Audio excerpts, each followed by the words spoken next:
Hi, welcome to Prime Recap, a war between gods and humans, with huge mythological creatures, and only a demigod can end it. Today we will recap the story of the movie, Clash of the Titans. In an age where Titans ruled the earth, their godsons decided that they had to take them away from power. Convinced by Zeus, Hades created a beast with supreme powers, the Kraken. Through the monster, the three brothers Zeus, Hades and Poseidon defeated their fathers and assumed their positions. Zeus created humans, and with the growth of this race, a new revolt would arise. The humans turned against the cruelty of the gods, and chaos spread throughout the world. In one of many battles, King Perseus surrounded the Olympus with his army, and to punish his rebellion, Zeus transformed himself into the king and got his wife pregnant. When he returned from the war, Perseus, consumed by hatred, decided that he would kill Zeus' wife and newborn son. He is electrocuted with a power from the heavens, and still managed to throw into the ocean mother and child trapped in an ark. A short time later, while sailing, a humble fisherman found this huge object on the surface of the water. When he opened the lid, he found a baby still alive. This was Perseus, son of Zeus. Perseus was raised by the fisherman's family and grew up as one, honoring his human parents. When he came of age, the demigod was sailing with his family one day and they spotted a huge statue of Zeus. At its base, soldiers from Argos set up a rope system and managed to bring the statue down. As well said by Perseus' father, a declared act of war on the gods. Several gargoyles emerged from the depths of the underworld and began to attack the soldiers. Perseus wants to turn around and run away, but his father says they need to stay put. The flying monsters gather into a dark sphere and reveal the mighty Hades. He immediately hurls a fireball at Perseus' ship. His family was trapped in the debris that was rapidly sinking in the ocean. Perseus tried to save them by swimming as deep as he could, but it would not be possible. His breath was gone, they were all dead. On Olympus, the gods are furious with humans and want revenge. Hades takes advantage of this and appears there to beg his brother to let him wreak havoc on the world. If they fear Hades' attacks, they will again cry out for Zeus. But you know that the god of the nether world always has dark interests. With the carte blanche given to him by Zeus, Hades can now spread his hatred over mankind and pursue an evil plan. Perseus is taken by the surviving soldiers to the reign of Argos. King Cepheus gives the speech of the supposed victory and rise of the age of men. His Andromeda daughter approaches Perseus and asks who he is, handing him a cup of wine. But Draco, the troop leader, slaps Perseus away. The princess questions her parents about the irresponsibility of waging a war against the gods without considering the consequences, and Queen Cassiopeia begins to mock the situation. But soon Hades appeared in the middle of the room, in the form of a tornado sucking in several soldiers. Perseus rushes at Hades and is hit by a wave of shields and weapons that hurls him far away. The god of the underworld orders everyone to kneel before him. Perseus is ready to attack him again, but is stopped by Io. First, Hades ages Cassiopeia as punishment for exalting beauty above all else. And he gives everyone a warning. In 10 days, when the eclipse of the sun comes, it will release the Kraken, and wipe Argos off the face of the earth. Only the sacrifice of the queen can save them. That was the choice they had to make. Destruction or sacrifice. Hades was gone for now, and Draco took Perseus by force to interrogate him. For he being a demigod, he would know the internal plans of Olympus. The king interrupts them, saying that Perseus needs to help them save Argos and the princess, only a demigod would be able to. And Perseus refuses. He says he is a fisherman, he will not wield a sword. So he is sent to the dungeon. There, Perseus receives a visit from Io, a woman who was cursed by the gods, with the punishment of never growing old. She knows the whole history of the demigod, and she has taken care of him since his birth so that he would come to this moment and Perseus would finally turn against the tyranny of the gods. She says that if they defeat the Kraken, Hades will be vulnerable and could be destroyed. Perseus wants to avenge his family and agrees to join the journey. The troop led by Draco joins the demigod with the order to protect him at all costs. Two brothers specialized in hunting mythological beings, called Ozil and Cuchik, also offered their skills for the fulfillment of the mission. So the journey against Hades was beginning. King Acrisio was still alive, remaining hidden from the world. His new name is Calibos. Hades went to him to use him as a weapon against Perseus and Zeus. Until Hades regains his full power, he must use Calibos as a receptacle for his forces, leaving him at the level of a demigod. Perseus' troop is walking towards the three witches. Known as Moiras, they reveal the fate of each one and Perseus must find out how to kill the Kraken through them. On this long journey, Zeus gave his son a little help. He sends him a special sword, which only works in his hands. But Perseus, always proud, refuses the help of a god. Together with Io, He walks away from the troop and meets the magnificent Pegasus, a winged horse that no man has ever been able to climb. Obviously, peace would not last long on this journey. A soldier looking for Perseus is attacked by something and lets out a terrified scream echoing through the forest. Draco and his men run, just like Perseus, to the scene. It was the cursed Calibos with his dark abilities received from Hades. The monster kicks Perseus in the chest and throws him far away. His speed and strength is uncommon. The beast bites Perseus' arm, and Ixius shoots an arrow into his shoulder. But the beast can take so much beating that it resists everything, even a volley in the chest that Draco tried to send. It crushes several Argos soldiers like insignificant insects, until Draco manages to rip his hand off with a sword. The monster is cornered and decides to flee. Perseus and his troops go after him. Calibos ran away amidst several rocks and was surprised by the hunting brothers.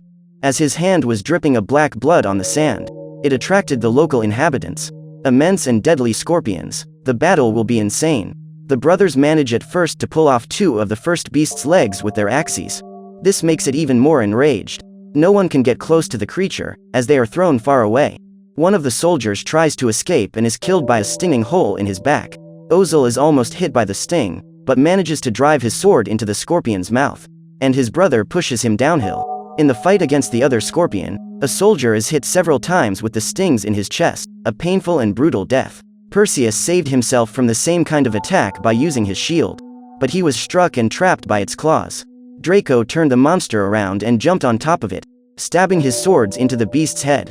At the instant Perseus would be finished with the sting, Io threw her whip and cut off the tip of the tail. Another scorpion appeared and came at her with blood in its eye. Draco shouts for Ixius to get the spear for him. But look at the place where it fell. Ixius tries to pick it up from under the monster and gets caught by the cloak.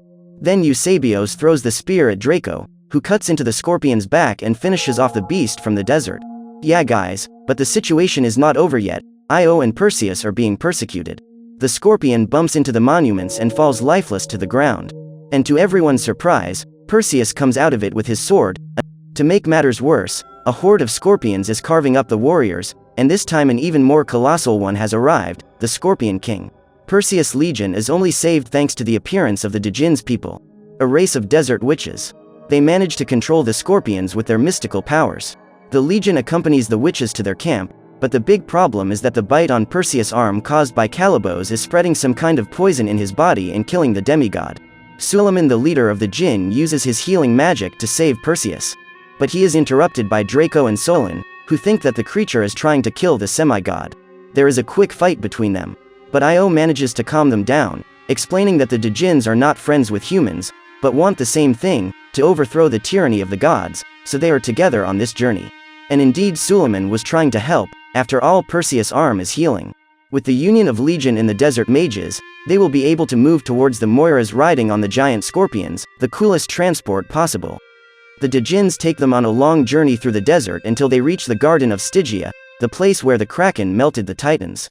Until nightfall they climb the immense mountain trail until they reach the top where the knowledgeable millers of the destination are.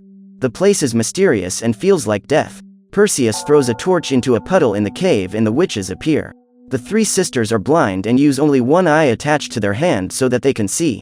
The legion needs to be on their guard, for the witches are treacherous and craving for human flesh, and they ask them how they can kill the Kraken. And the witches say that they will only answer upon payment with sacrifice and try to attack the soldiers. Perseus quickly takes the eye of one of them and threatens to throw it into the lava if they don't tell him how to defeat the Kraken. With no choice, they must answer the question. They say that only Medusa can defeat such a monstrous being. Nothing can survive her gaze. And to do so, Perseus will need to tear her head off. With this information everything gets even more complicated. The legion heads towards the river Astige on the shores of the lower world, to find Medusa's prison.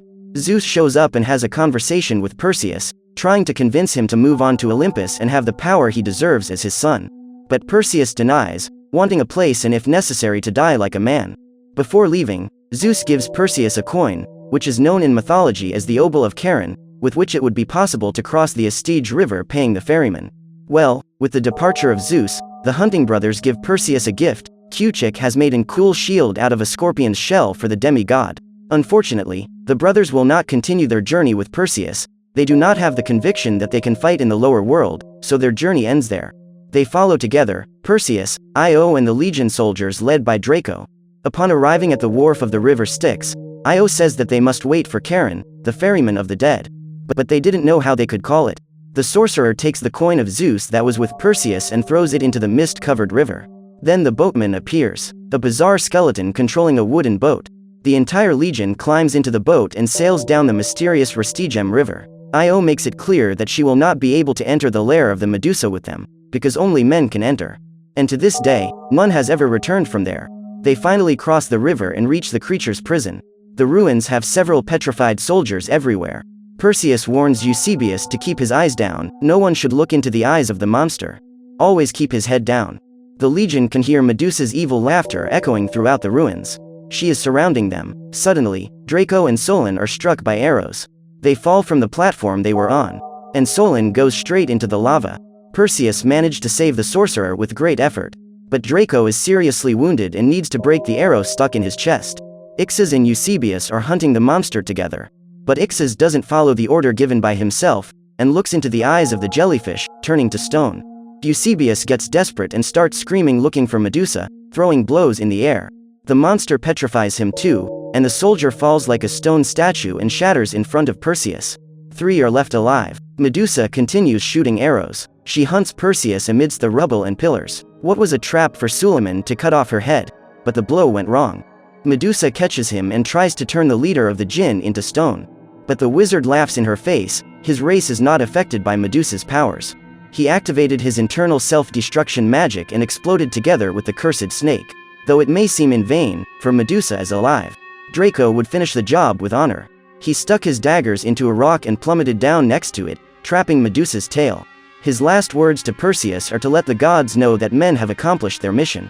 Draco is turned to stone and speared by Medusa. Perseus leaps up with his eyes closed and cuts off the monster's head at last. Medusa was dead, and if the death of the entire legion in Medusa's lair wasn't enough, Io was wounded covertly by Calibos. The monster buried a sword in her back. Perseus went with all his hatred towards Calibos, but his sword and shield were too weak to face that monster. So it was time to use the sword given to him by Zeus. Combining his skills as a demigod, Perseus strikes several blows at Calibos and fatally hits the cursed man. Io was dying from the severe injury. Perseus would lose the person who had always been with him. Since his birth, his journey will now be alone. Or rather, he will still have a little help from a friend. The great Perseus will guide him into battle against the Kraken. Hades has received permission from Zeus to unleash the greatest monstrosity of all.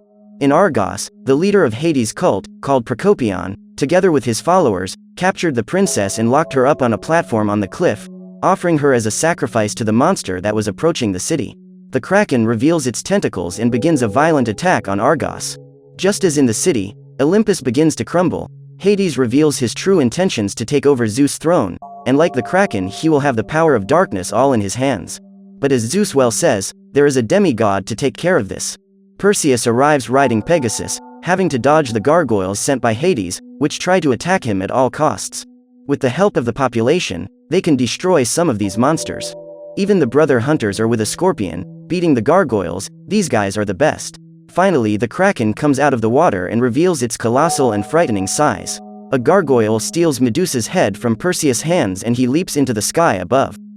The two of them fall together over a bonfire and of course, the guy is a demigod, he is intact. Kraken is ready to feed on the princess.